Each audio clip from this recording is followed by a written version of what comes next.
33 km, c'est tout ce qui sépare l'économie mondiale. D'un choc capable de redessiner les alliances, les monnaies et l'équilibre des puissances. À première vue, ce détroit n'est qu'une ligne d'eau entre l'Iran et la péninsule arabique. Mais en réalité, c'est l'un des points les plus stratégiques de toute l'histoire moderne. Chaque jour, près de 20% du pétrole mondial y transite. Un quart du gaz naturel liquéfié.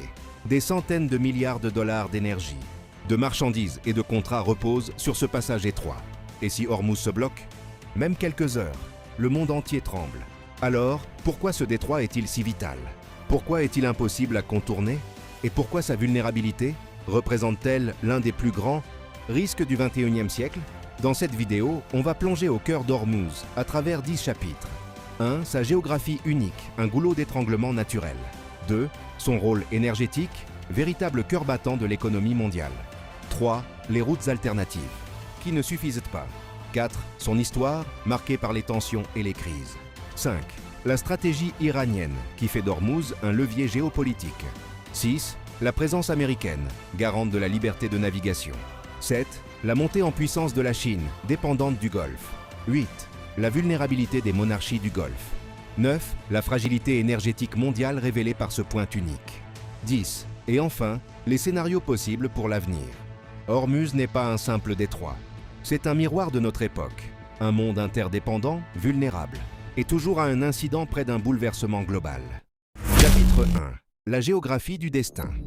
Le détroit d'Hormuz est un paradoxe géographique, minuscule par sa taille, colossal par son importance. À son point le plus étroit, il ne mesure que 33 km de large. Mais cette donnée est trompeuse, car la zone réellement navigable est encore plus réduite. 2 couloirs maritimes d'environ 3 km chacun, séparés par une zone tampon. Autrement dit, tout le trafic énergétique du Golfe doit passer exactement au même endroit. Et c'est cette contrainte physique, imposée par la nature, qui fait d'Hormuz l'un des choke points les plus critiques de la planète. Au nord, les montagnes iraniennes dominent le détroit.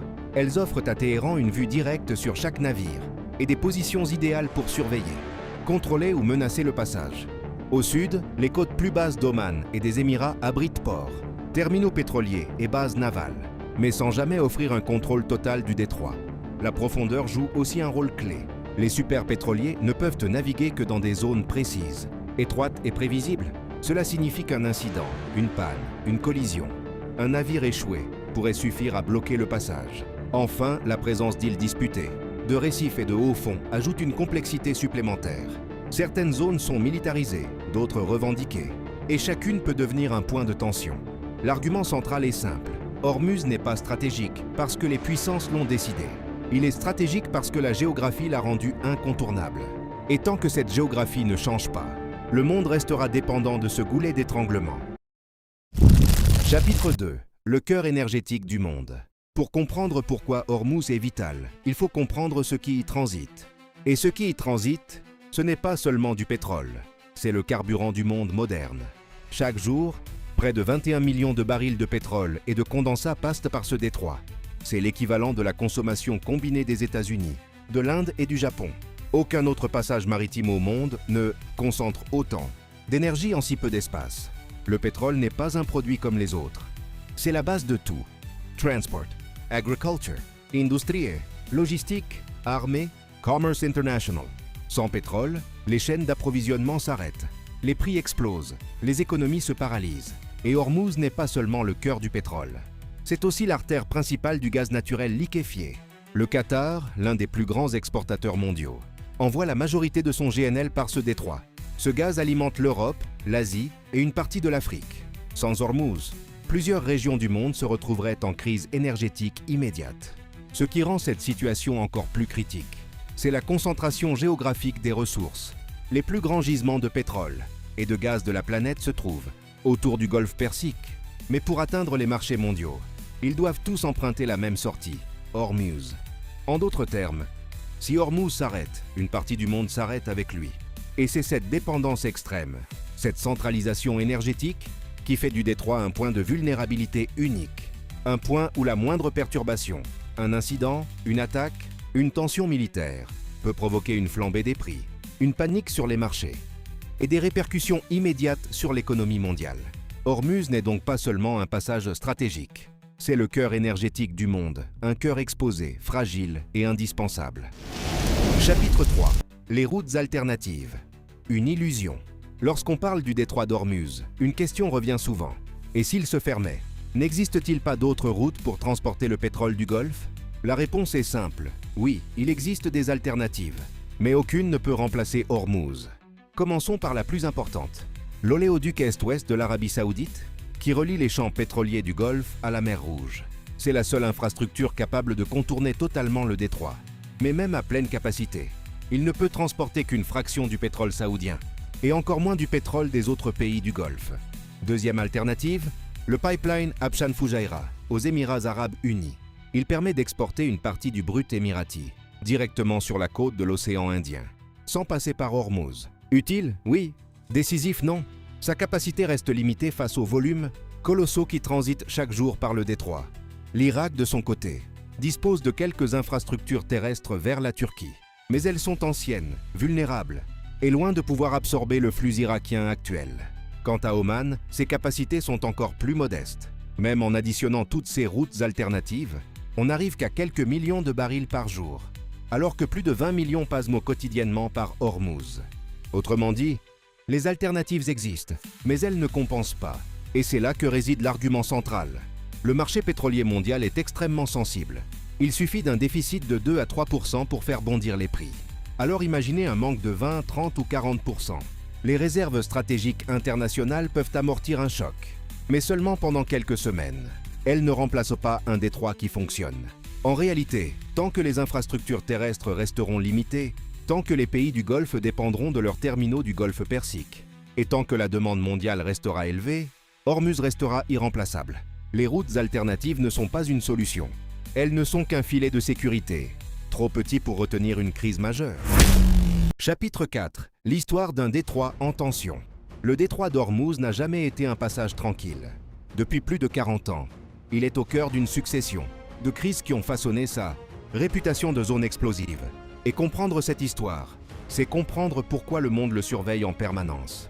Tout commence dans les années 1980, pendant la guerre Iran-Irak. Les deux pays s'affrontent non seulement sur terre, mais aussi en mer. C'est la période qu'on appelle la guerre des pétroliers. Des dizaines de navires marchands sont attaqués, minés ou bombardés. Pour la première fois, le monde réalise que le détroit peut devenir un champ de bataille. Dans les années 1990 et 2000, les tensions ne disparaissent pas. Elles changent simplement de forme. Les États-Unis renforcent leur présence navale. L'Iran modernise ses capacités asymétriques. Vedettes rapides, mines, missiles côtiers, sous-marins miniatures. Le détroit devient un espace où chacun montre ses muscles, sans jamais franchir la ligne rouge. Puis viennent les années 2010, marquées par une série d'incidents spectaculaires. Pétroliers sabotés, drones abattus, navires saisis, attaques attribuées à des groupes alliés à l'Iran. Chaque événement provoque une flambée des prix du pétrole, une montée de tensions diplomatiques, et rappelle au monde que le détroit peut s'embraser à tout moment. Ce qui rend cette histoire encore plus inquiétante, c'est sa régularité. Tous les 10 ans, une nouvelle crise éclate. Et à chaque fois, le même constat s'impose. Ormuz est une poudrière. L'argument central est simple. Le détroit n'est pas instable par accident. Il est instable parce qu'il concentre des intérêts opposés, des rivalités anciennes et des capacités militaires prêtes à s'affronter. C'est un espace où la moindre étincelle, volontaire ou non, peut déclencher une crise mondiale. En résumé, l'histoire d'Ormuz n'est pas une succession d'incidents isolés. C'est un cycle de tensions récurrentes, alimenté par la géographie, l'énergie et les rivalités régionales. Un cycle qui montre que ce détroit n'a jamais été, et ne sera probablement jamais, un passage ordinaire. Chapitre 5. L'Iran, le gardien du Nord. L'Iran occupe la rive nord du détroit d'Ormuz. Et cette position n'est pas seulement géographique, elle est stratégique. Pour Téhéran, Ormuz n'est pas un simple passage maritime. C'est un levier de puissance, un outil de dissuasion, et parfois même une arme diplomatique. Depuis des décennies, l'Iran a développé une stratégie claire. Ne jamais fermer totalement le détroit, mais montrer qu'il en a la capacité. Cette nuance est essentielle. Une fermeture totale provoquerait une guerre ouverte. Mais une pression graduée, ciblée, contrôlée, suffit à rappeler au monde que rien ne circule dans le Golfe, sans que l'Iran ne puisse l'influencer. Concrètement, cette stratégie repose sur plusieurs éléments. D'abord, la géographie. Les montagnes iraniennes dominent le détroit. Elles offrent des points d'observation naturels, des positions idéales pour des radars, des batteries de missiles et des bases navales discrètes mais efficaces. L'Iran voit tout. Et il veut que tout le monde le sache. Ensuite, les capacités militaires asymétriques. L'Iran ne rivalise pas avec les grandes marines du monde, mais il a développé une panoplie d'outils redoutablement efficaces dans un espace aussi étroit. Vedettes rapides, mines navales, drones, missiles anti-navires, sous-marins miniatures. Des armes conçues pour harceler, perturber, ralentir, sans déclencher une guerre totale. Enfin, il y a la dimension politique. À chaque période de tension, sanctions, négociations nucléaires, crises régionales, l'Iran rappelle qu'il peut agir sur Hormuz, parfois par des déclarations, parfois par des interceptions de navires, parfois par des actions attribuées à des groupes alliés. L'argument central est simple. L'Iran utilise Hormuz comme un levier de survie stratégique. Tant que le monde dépend de ce détroit, Téhéran dispose d'un moyen de pression unique, capable d'influencer les États-Unis, les monarchies du Golfe, l'Europe et même la Chine. En résumé, l'Iran ne contrôle pas Hormuz par la force brute, mais par une combinaison de géographie, de tactiques asymétriques et de calculs politiques. Et tant que cette combinaison restera en place, l'Iran restera le véritable gardien, et parfois le perturbateur, du nord du détroit. Chapitre 6. Les États-Unis, qui se prennent pour les gardiens du Sud. Si l'Iran domine la rive nord du détroit d'Ormuz, la rive sud est placée sous l'influence d'un acteur extérieur qui s'est imposé au fil des décennies. Les États-Unis. Washington ne contrôle pas officiellement le détroit, mais se comporte comme si sa mission naturelle était d'en garantir la sécurité. C'est cette posture, assumée ou implicite, qui alimente l'idée que les États-Unis se considèrent comme les gardiens du Sud. Depuis la fin de la Seconde Guerre mondiale, les États-Unis affirment que la liberté de navigation dans le Golfe est un intérêt vital, non pas parce qu'ils dépendent directement du pétrole du Golfe, mais parce que leurs alliés, leurs partenaires économiques et l'économie mondiale en dépendent. Et tant que le pétrole reste le moteur du commerce international, Washington estime avoir un rôle à jouer. Cette vision se traduit par une présence militaire massive. Porte-avions, destroyer, sous-marins, avions de surveillance, drones, bases stratégiques au Qatar, à Bahreïn et aux Émirats. Pour les États-Unis, cette présence n'est pas une ingérence, c'est une garantie de stabilité. Pour d'autres acteurs, c'est une manière de s'imposer comme arbitre régional. Tout dépend du point de vue, mais cette posture de gardien devient de plus en plus difficile à maintenir. Les menaces ont changé. Drones bon marché, mines navales, missiles côtiers, cyberattaques, tactiques asymétriques. Dans un espace aussi étroit qu'Hormuz, ces outils peuvent perturber même la marine la plus puissante du monde. L'argument central est clair. Les États-Unis ne contrôlent pas Hormuz, mais ils agissent comme s'ils en étaient tous les protecteurs naturels. Ils cherchent à dissuader toute escalade, à rassurer leurs alliés et à maintenir un ordre maritime qui sert leurs intérêts, tout en sachant que la moindre provocation peut transformer le détroit en zone de crise. En résumé, les États-Unis se voient et veulent être vus comme les gardiens du Sud, une position qui leur donne du poids, mais qui les expose aussi à des responsabilités et à des risques considérables dans l'un des détroits les plus sensibles du monde. Chapitre 7. La Chine, le nouvel héritier du Golfe. La Chine est aujourd'hui l'un des acteurs les plus silencieux, mais les plus dépendants du détroit d'Hormuz. Contrairement aux États-Unis, Pékin ne cherche pas à contrôler la région, mais elle dépend du Golfe pour alimenter son économie, son industrie et sa croissance. Et cette dépendance fait de la Chine un acteur incontournable dans l'équation d'Hormuz. Chaque année, la Chine importe des millions de barils de pétrole provenant d'Arabie Saoudite, d'Irak, d'Iran et des Émirats. Une grande partie de ces flux passe obligatoirement par Hormuz. Autrement dit, si le détroit se bloque, la Chine est l'un des premiers pays touchés. Cette réalité a poussé Pékin à renforcer sa présence économique et diplomatique dans la région. Investissements massifs, contrats énergétiques à long terme, participation à des projets d'infrastructure, accords de coopération militaire. La Chine avance méthodiquement, sans bruit, mais avec une stratégie claire. Sécuriser ses approvisionnements sans s'impliquer dans les rivalités régionales. Contrairement aux États-Unis, Pékin ne cherche pas à patrouiller le détroit. Elle préfère stabiliser la région par la diplomatie, les accords commerciaux et les partenariats stratégiques. C'est une approche différente, mais tout aussi influente. L'argument central est simple. La Chine n'est pas un acteur militaire d'Hormuz, mais elle en est l'un des principaux bénéficiaires et l'une des principales victimes potentielles en cas de crise. Cette dépendance énergétique pousse Pékin a joué un rôle croissant dans les équilibres du Golfe, même si ce rôle reste discret. En résumé, la Chine est le nouvel héritier du Golfe, non pas par domination mais par nécessité. Elle dépend d'Ormuz pour continuer sa croissance. Et cette dépendance l'oblige à s'impliquer, directement ou indirectement, dans la stabilité de la région. Chapitre 8. Les monarchies du Golfe. Entre richesse et vulnérabilité. Les monarchies du Golfe, Arabie Saoudite, Émirats Arabes Unis, Qatar, Koweït et Bahreïn, sont parmi les pays les plus riches du monde en ressources énergétiques. Mais cette richesse repose sur une réalité simple. Leur pétrole et leur gaz doivent passer par le détroit d'Ormuz. C'est là que réside leur force et leur fragilité. Ces États ont construit leur prospérité sur l'exportation d'hydrocarbures. Leur budget, leurs infrastructures, leurs programmes sociaux, leurs ambitions géopolitiques, tout dépend de la capacité à vendre leur énergie aux marchés mondiaux. Et pour cela, ils n'ont qu'une seule porte de sortie, Ormuz. Cette dépendance crée une vulnérabilité structurelle. Un incident dans le détroit, même mineur, peut faire chuter leurs revenus, perturber leurs exportations et fragiliser leur stabilité interne. C'est pourquoi ces monarchies investissent massivement dans la sécurité maritime, dans des alliances militaires et dans des partenariats stratégiques avec les grandes puissances. Mais elles savent aussi que la sécurité ne suffit pas. Elles tentent donc de diversifier leurs routes d'exportation. Pipelines vers la mer Rouge, terminaux sur l'océan Indien, projets d'infrastructures terrestres. Utile? Oui. Décisif? Non. Aucune de ces alternatives ne peut remplacer Ormuz. Et c'est là que se trouve l'argument central. Les monarchies du Golfe sont puissantes grâce à leur énergie. Mais cette puissance repose sur un point unique de vulnérabilité qu'elles ne contrôlent pas totalement. Cette situation les pousse à adopter une stratégie double. D'un côté, moderniser leurs économies pour réduire leur dépendance au pétrole. De l'autre, maintenir des alliances militaires solides pour protéger leurs exportations. En résumé, les monarchies du Golfe sont riches, influentes et ambitieuses.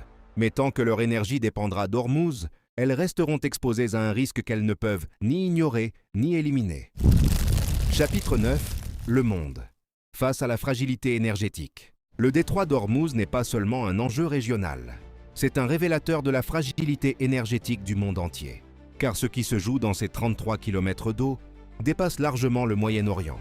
Cela touche directement la stabilité économique de la planète. Aujourd'hui, l'économie mondiale repose sur un principe simple.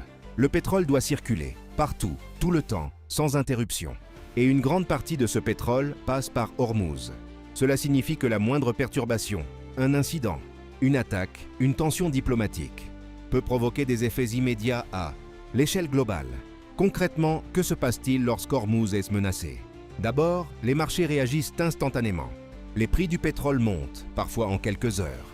Les coûts d'assurance pour les navires explosent. Les compagnies maritimes ralentissent ou détournent leurs routes. Et cette simple hausse des coûts se répercute sur tout.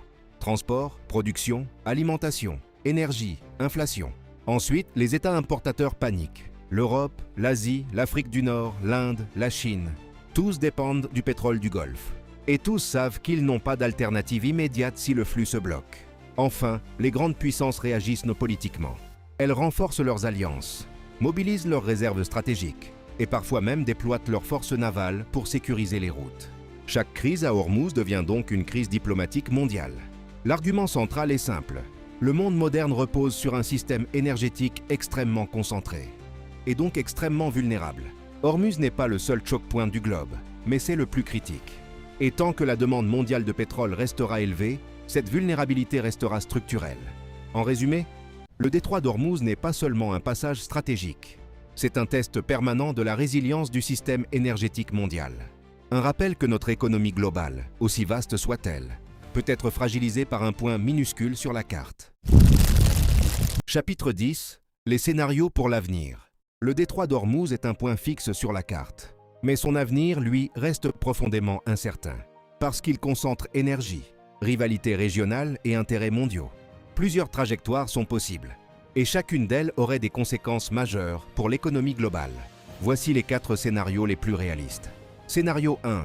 La stabilité fragile. C'est le scénario le plus probable. Le détroit reste ouvert, mais sous tension permanente. Incidents mineurs, menaces, démonstrations de force. Rien qui bloque réellement le trafic, mais suffisamment pour maintenir les prix du pétrole volatiles et les marchés nerveux. Argument central.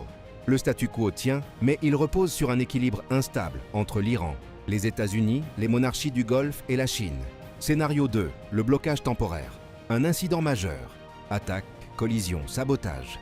Erreur militaire. Bloque le détroit pendant quelques jours ou quelques semaines. Ce n'est pas une guerre, mais une crise ponctuelle. Les conséquences seraient immédiates. Flambée des prix du pétrole, panique sur les marchés. Activation des réserves stratégiques. Tensions diplomatics, argument central.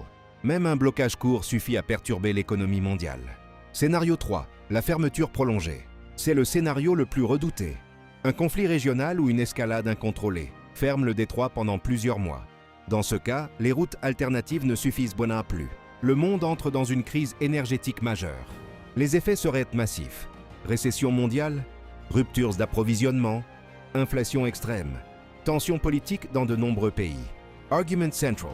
Une fermeture longue d'Ormuz serait l'un des chocs économiques les plus graves du XXIe siècle. Scénario 4. La transition énergétique accélérée. Face aux risques répétés, les grandes puissances investissent massivement dans les énergies alternatives, les pipelines terrestres et la diversification. Le pétrole reste important, mais moins central. Hormuz demeure stratégique, mais son poids diminue progressivement. Argument central. La dépendance mondiale à Hormuz pourrait diminuer, mais seulement sur le long terme.